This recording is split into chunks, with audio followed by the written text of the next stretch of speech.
আসসালামু আলাইকুম প্রিয় শিক্ষার্থী বন্ধুরা, আশা করি তোমরা ভালো আছো। অনলাইন ক্লাসে তোমাদেরকে জানাই শিমুল মেমোরিয়াল নওছাদ স্কুল অ্যান্ড কলেজের পক্ষ থেকে আন্তরিক অভিনন্দন। আমি মোহাম্মদ ইসরাফিল হোসেন, সহকারী শিক্ষক গণিত বিজ্ঞান, Shimul memorial Nowshad school and college, Rajshahi.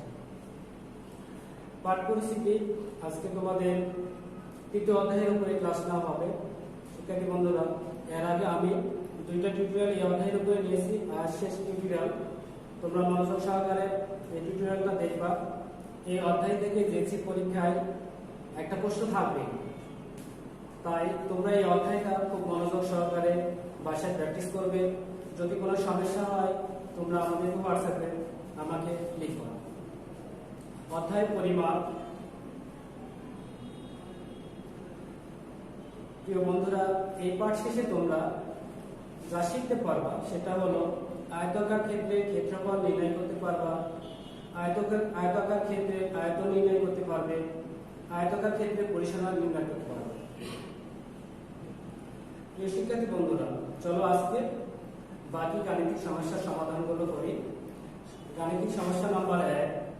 প্রিয় শিক্ষার্থী বন্ধুরা দেখো, আয়তাকার একটি মাঠের দৈর্ঘ্য প্রস্থে অর্থাৎ হলো 1.5 প্রতি বর্গমিটারে 1.90 টাকা দরে ঘাস লাগাতে 10,260 টাকা ব্যয় হয়। প্রতি মিটারে 2.50 টাকা দরে ওই মাঠের চারিদিকে বেড়া দিতে মোট কত টাকা ব্যয় হবে বা কত ব্যয় হবে। প্রিয় শিক্ষার্থী বন্ধুরা দেখো, একটা মাঠে বলা হয়েছে যে দৈর্ঘ্যটা প্রস্থে 1.5, তাহলে আমরা এখানে যদি প্রস্থটা x ধরি অথবা ক ধরি, তাহলে দৈর্ঘ্যটা কত হবে?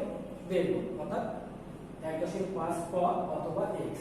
তো প্রিয় শিক্ষার্থী বন্ধুরা, আসো সমস্যাটির সমাধান আমরা মনে করি।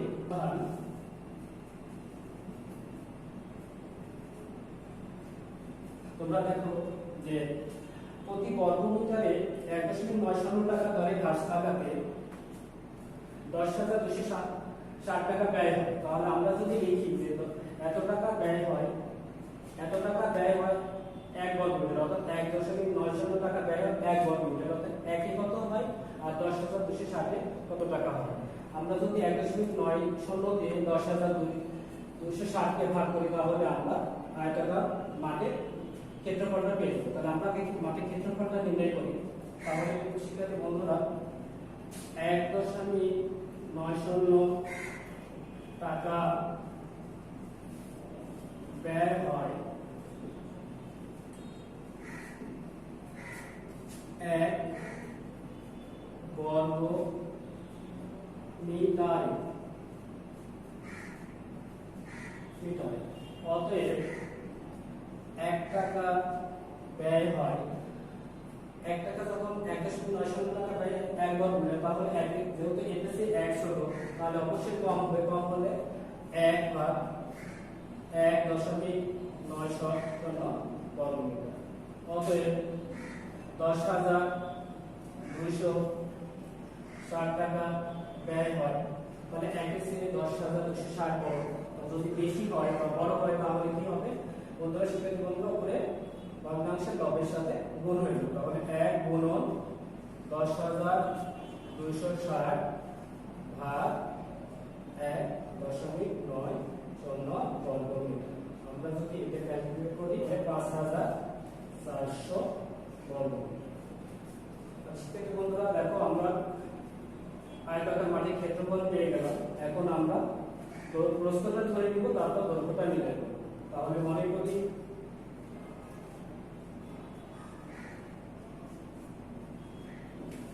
মাঠের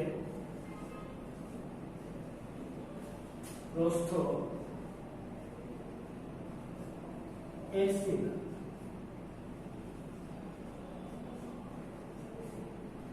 অতএব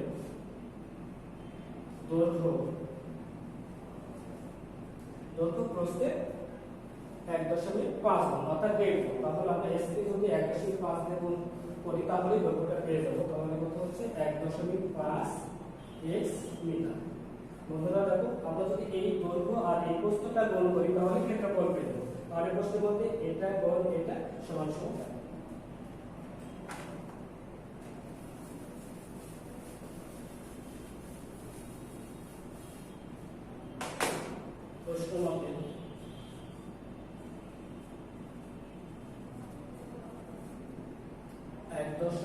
পাঁচ এক্স গুণ এক্স সমান সমান 5400 বা দেখো এটা যদি গুণ করি তাহলে হয় 1.5 x আর s গুণ করলে x স্কয়ার সমান সমান 5400 বা বন্ধুরা দেখো এখানে s স্কয়ারের সাথে 1.5 গুণ আছে সমান সমান চেপে রেখে যেটা গুণ হবে ওই পারে গেলে সেটা ভাগ হয়ে যাবে তাহলে এখানে s স্কয়ার লিখে দিলাম সমান সমান 5400 ভাগ 1.5 বা s স্কয়ার সমান সমান 3600 আমরা উভয় পক্ষ থেকে আমরা বর্গমূল নিয়ে পাই বা বর্গমূল করি তাহলে বা s এর x সমান সমান √3600 অতএব x সমান সমান 3600 এর বর্গমূল হবে 60 বন্ধুরা দেখো এখানে আমরা x সমান সমান প্রস্থ ধরেছিলাম তাহলে আমরা এখানে লিখতে পারি যে অতএব প্রস্থ 60 মিটার তাহলে দৈর্ঘ্য যেহেতু প্রস্থের ডেট তাহলে আমরা প্রস্থকে ডেট দিয়ে গুণ করব অর্থাৎ 1.5 দিয়ে গুণ করব তাহলে 60 গুণন 1.5 মিটার ক্যালকুলেট করতে হয় 60 এর অর্ধেক 30 90 মিটার বন্ধুরা এবার বলা হচ্ছে যে প্রতি মিটারে এত 2.5 টাকা দরে ওই মাটি সার্কিট ব্যবহার করে কত ব্যয় হবে আমরা যদি মাটির পরিসীমা নির্ণয় করে যদি আমরা 2.5 দিয়ে গুণ করি 2.5 দিয়ে গুণ করি তাহলে আমরা মাঠে বেড়ার খরচটা পেয়ে যাব তাহলে আমরা যদি এখানে দৈর্ঘ্য 90 মিটার পেয়েছি প্রস্থ 60 মিটার পেয়েছি তাহলে আমরা পরিসীমা নির্ণয় করব পরিসীমা নির্ণয় সূত্র হলো 2 গুণ দৈর্ঘ্য যোগ প্রস্থ তাহলে আমরা এখন পরিসীমাটা নির্ণয় করি অতএব মাঠের পরিসীমা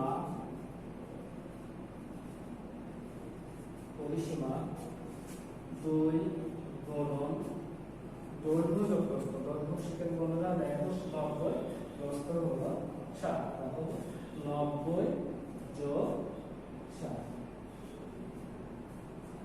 মিটার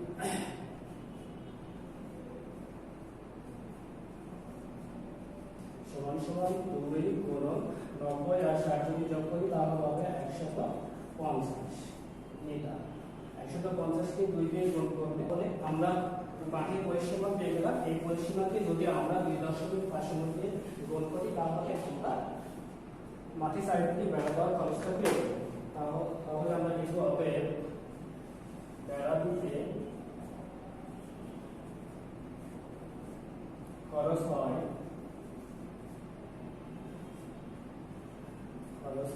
সমান সমান 300 গুণন 2.50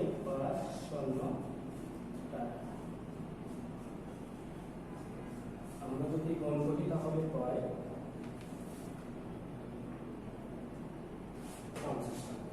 750 টাকা তাহলে আমরা উত্তরটা পেয়ে গেলাম কত 750 টাকা তাহলে আমরা এই উত্তর লিখব উত্তরটা পূর্ণ কথায় লিখবা উত্তর 750 টাকা আশা করি বন্ধুরা তোমরা অবশ্যই অঙ্কটা বুঝতে পেরেছো তাহলে আমরা পরবর্তী অঙ্ক যাই পরবর্তী গাণিতিক সমস্যাটা দেখে নিই তাহলে এবার আমরা গাণিতিক সমস্যা 2 এ যাই গাণিতিক সমস্যা 2 এ দেখো যে একটা ঘরের বেসে 26 মিটার লম্বা ও 20 মিটার চওড়া একটা লম্বাকে আমরা দৈর্ঘ্য ধরি আর চওড়াকে প্রস্থ ধরি আর 4 মিটার লম্বা ও 2.5 মিটার চওড়া কয়েকটি মাদুর দিয়ে মেঝেটি সম্পূর্ণ ঢাকা যাবে প্রতিটি মানুষের তোমরা মাদুরের দাম 27.5 টাকা হলে মোট কত খরচ হবে তাহলে আমরা যদি এই গাণিতিক সমস্যার একটু সামারাইজ করি তাহলে হবে কি যে আমরা প্রথমত মেজের ক্ষেত্রফলটা নির্ণয় করব, তারপর মাদুরের ক্ষেত্রফল নির্ণয় করব। মেজের ক্ষেত্রফলকে যদি আমরা মাদুরের ক্ষেত্রফল দিয়ে ভাগ করি তাহলে মাদুরের সংখ্যা পেয়ে যাব। আর মাদুরের সংখ্যাকে যদি আমরা এই 27.50 দিয়ে গুণ করি তাহলে আমরা আমাদের কাঙ্ক্ষিত খরচটা পেয়ে যাব। এসব বন্ধুরা, চলো আমরা আগে ঘরের মেজের ক্ষেত্রফলটা নির্ণয় করি। তাহলে সমাধান দেওয়া আছে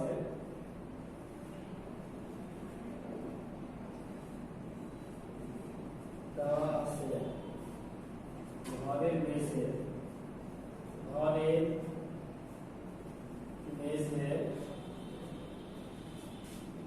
26 মিটার লম্বা ও 20 মিটার চওড়া। অতএব মেঝের ক্ষেত্রফল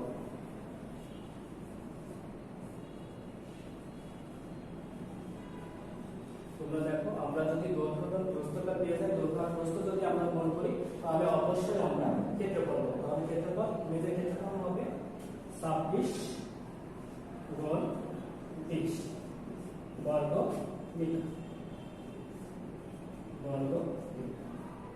আমরা যদি 26 কে 20 দিয়ে গুণ করি তাহলে 520 বর্গ মিটার।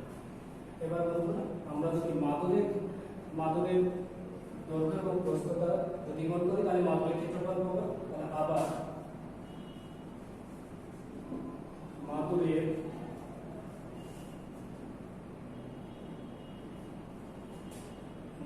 দৈর্ঘ্য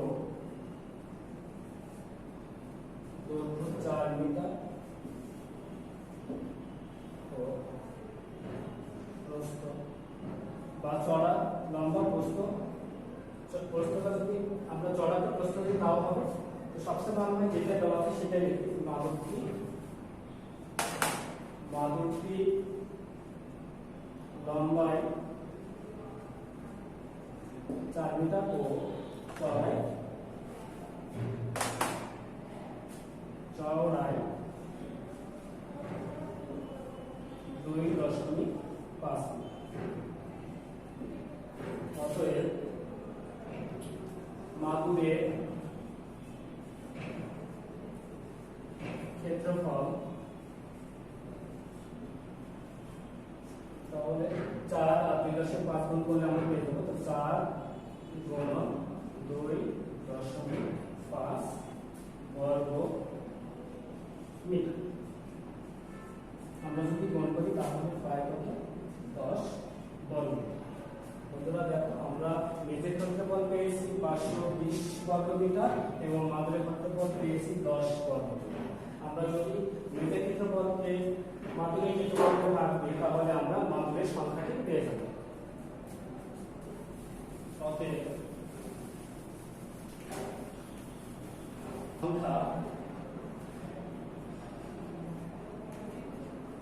মাদুরের সংখ্যা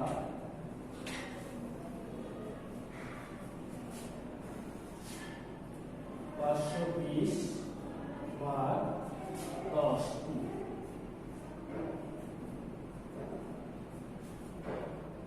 সমান সমান আমরা 520 কে যদি 10 দিয়ে ভাগ করি তাহলে হয় 52। তাহলে বন্ধুরা, আমরা একটা উত্তর পেয়ে গেছি যে কয়টি মাদুরের থাকতে বা কয়টি মাদুর লাগবে থাকতে। তাহলে আমরা 52 পেয়ে গেছি। এই 52 কে আমরা যদি 27.5 দিয়ে গুণ করি তাহলে মোট খরচ হবে।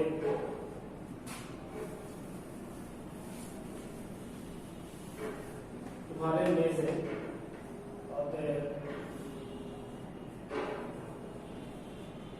ঘরের মেঝে ঢাকতে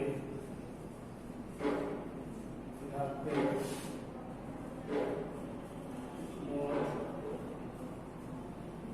খরচ হয়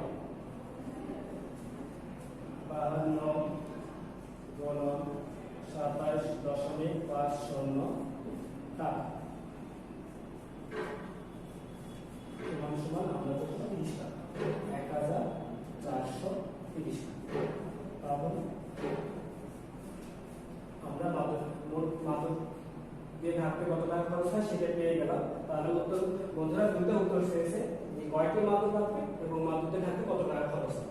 তাহলে আমরা উত্তর লিখি, উত্তর কোন কথায় লিখব, উত্তর মাদুরের সংখ্যা, মাদুরের সংখ্যা 52টি এবং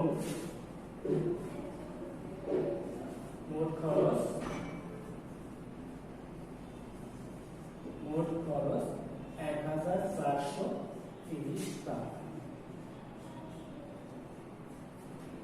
আশা করি তোমরা সমস্যার সমাধানটি বুঝতে পেরেছো। যদি বুঝতে না পারো তাহলে হোয়াটসঅ্যাপে আমার কাছে লিখবা বন্ধুরা। তাহলে চলো আমরা পরবর্তী সমস্যায় যাই। গাণিতিক সমস্যা 3, এটা সমাধান করব। বন্ধুরা দেখো, 3 মিটার দৈর্ঘ্য, 2 মিটার প্রস্থ ও 1 মিটার উচ্চতা বিশিষ্ট একটি খালি চৌবাচ্চায় 50 সেমি বাহু বিশিষ্ট একটি নিরে ধাতব ঘনক রাখা আছে। চৌবাচ্চাটি পানি দ্বারা পূর্ণ করার পর ঘনকটি তুলে আনা হয়, তাহলে পানির গভীরতা কত হবে? তাহলে বন্ধুরা দেখো যে একটা চৌবাচ্চা দৈর্ঘ্য দেওয়া আছে, প্রস্থ দেওয়া আছে এবং উচ্চতা দেওয়া আছে। তাহলে আমরা যদি দৈর্ঘ্য এবং প্রস্থ এবং উচ্চতা গুণ করি তাহলে কি পাবো? আমরা আয়তন পাবো। তার আগে আমরা একটু খেয়াল করি যে একটা ঘনবস্তু, যেহেতু একটা নিরেট ঘনবস্তু দেওয়া আছে 50 সেন্টিমিটার, আর চৌবাচ্চাটি দেওয়া আছে দৈর্ঘ্য, প্রস্থ এবং উচ্চতা দেওয়া আছে মিটারে, তাহলে আমরা এই মিটারকে আমরা কি করব? আমরা সেন্টিমিটারে প্রকাশ করে দেব। তাহলে আমরা এখানে লিখতে পারি সমাধান 3,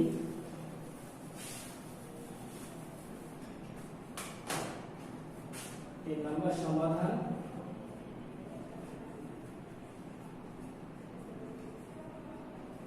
দেওয়া আছে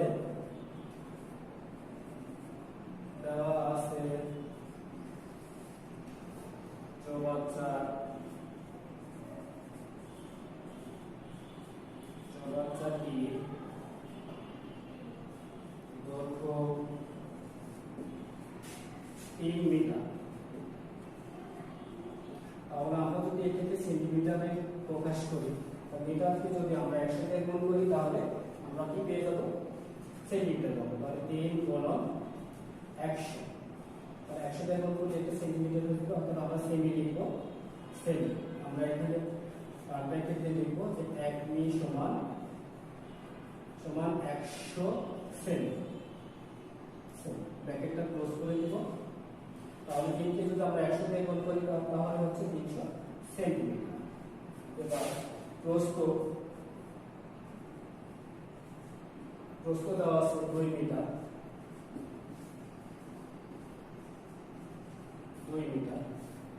সমান তাহলে আমরা 2 মিটারকে যদি আমরা 100 দিয়ে গুণ করি তাহলে সেন্টিমিটার পেয়ে যাবো। তাহলে 2 গুণন 100, তাহলে মিটারটা সেন্টিমিটার হয়ে গেল, সমান 200 সেন্টিমিটার। এবং উচ্চতা 1 এই মিটারকে আমরা যদি সেন্টিমিটার করি তাহলে 100 দিয়ে গুণ করলে পেয়ে যাবো, তাহলে 1 গুণন 100, তাহলে সেন্টিমিটার লিখব সমান 100 সেন্টিমিটার।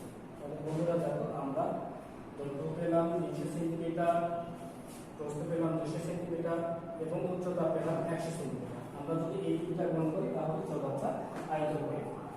তাহলে আমরা লিখি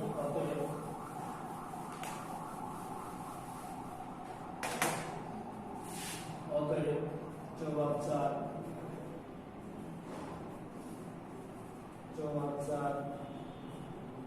আয়তন সমান 300 গুণন 200 গুণন 100। তাহলে দেখো দৈর্ঘ্য, প্রস্থ এবং আয়তন অবশ্যই ঘন হবে। এখানে একক সেন্টিমিটার আছে, তাহলে আমরা সেটা সেন্টিমিটার লিখব। সেন্টিমিটার আমরা যদি এটা গুণ করি 1 দিয়ে 2 গুণ করলে 2, 2 দিয়ে 2 6, শূন্য আছে, আমরা সেই শূন্যটা নেব। এখানে দুইটা শূন্য দুইটা, এখানে দুইটা শূন্য দুইটা, এখানে দুইটা শূন্য দুইটা শূন্য এটা ঘন সেমি। তাহলে এবার দেখো একটা নিরেট ধাতব ঘনক রাখা আছে। ঘনকে এবার আমরা দেখো ঘনকের দৈর্ঘ্য প্রস্থ এবং উচ্চতা এক। তাহলে আমরা দেখব যে ঘনকের ধাতব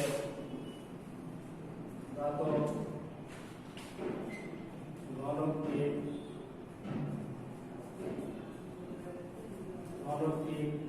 আয়তন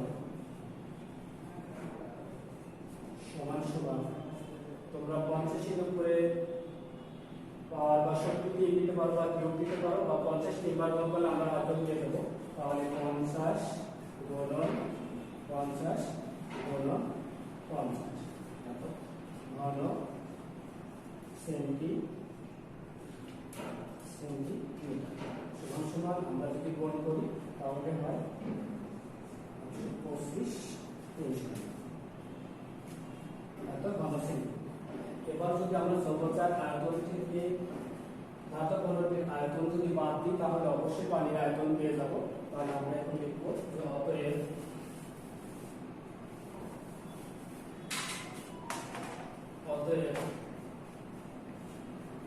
পানির আয়তন সমান সমান চৌবাচ্চার আয়তন হলো এত বিয়োগ ঘনকের আয়তন এটা। তাহলে ঘনকের আয়তনটা লিখি এখানে। আমরা যদি চৌবাচ্চার আয়তন থেকে ঘনকের আয়তন বাদ দিই তাহলে পানির আয়তনটা পেয়ে যাবো। তাহলে আমরা যদি বাদ দিই তাহলে কত হচ্ছে, চলো 5 8 7 5 0 0 ঘন সেমি। বন্ধুরা তোমরা লক্ষ্য করো এখানে অবশ্যই চৌবাচ্চার দৈর্ঘ্য প্রস্থটা অপরিবর্তিত থাকবে, কিন্তু পানির উচ্চতা বা গভীরতাটা পরিবর্তিত হবে। তাহলে আমরা পানির গভীরতা বা উচ্চতাটা ধরে নিই। তাহলে ধরি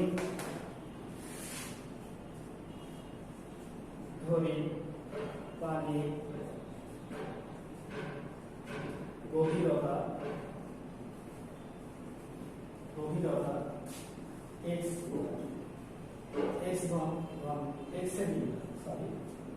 x সেন্টিমিটার। তাহলে এবার আমরা বন্ধুরা লক্ষ্য করি আমরা এখানে দৈর্ঘ্য 3 মিটার পেয়েছি এবং প্রস্থ 2 মিটার পেয়েছি। তাহলে আমরা এটা উচ্চতা x মিটার। তাহলে তো আমরা পানির আয়তনটা নিয়ে ফেলি। পানির আয়তন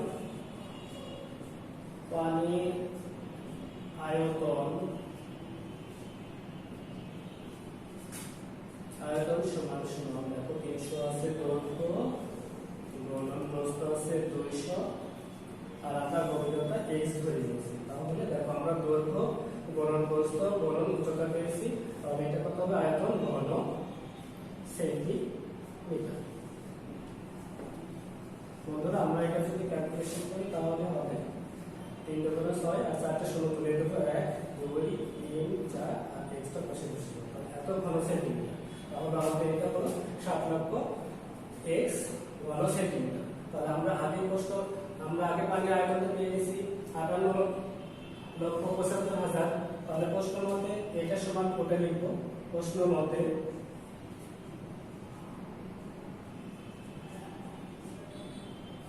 প্রশ্ন মতে 60,000 x সমান সমান 58,75,000। বন্ধুরা দেখো x এর সাথে 60,000 গুণ আছে, সমান সমান এবারে যেটা গুণ থাকে সেটা উপরে গেলে ভাগ হয়ে যাবে। তাহলে আমরা এখানে x লিখে দিলাম সমান সমান 58,75,000 ভাগ 60,000 বা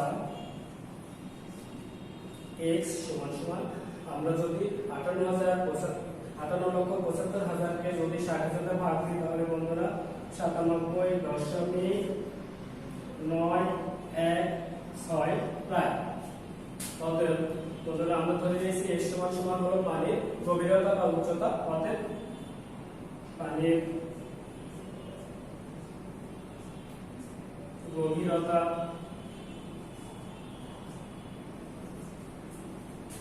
গভীরতা লক্ষ্য করবো আমরা দশমিকের পরে 2 ঘর নেব, তাহলে আমরা এখানে দেখো 9 আর 1 আছে, তার ডান দিকে 6 আছে।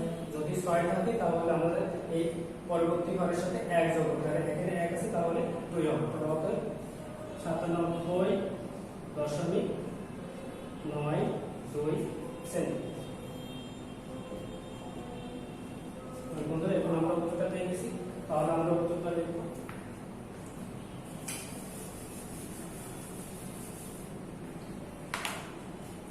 উত্তর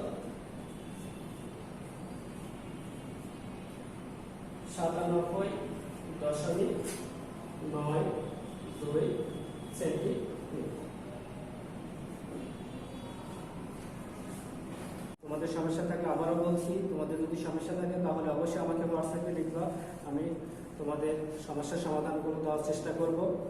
নেক্সট ডে টপ প্লেস 2 হবে, এক্সারসাইজ 0.3। তোমরা ভালোভাবে এই অধ্যায়টা বাসায় প্র্যাকটিস করবা। কোনো রকম সমস্যা হলে আমাদের সাথে যোগাযোগ করবে। তোমরা ভালো থেকো, সুস্থ থেকো, সুন্দর থেকো। সবার জন্য আমরা দোয়া করবো, আমরা যেন আল্লাহর কাছে ভালো থাকতে পারি, আমরা যেন করোনা ভাইরাস থেকে দেশকে রক্ষা করতে পারি এবং নিজেদেরকে রক্ষা করতে পারি। আমরা সবাই পরিষ্কার পরিচ্ছন্নতা থাকবো। ধন্যবাদ সবাই।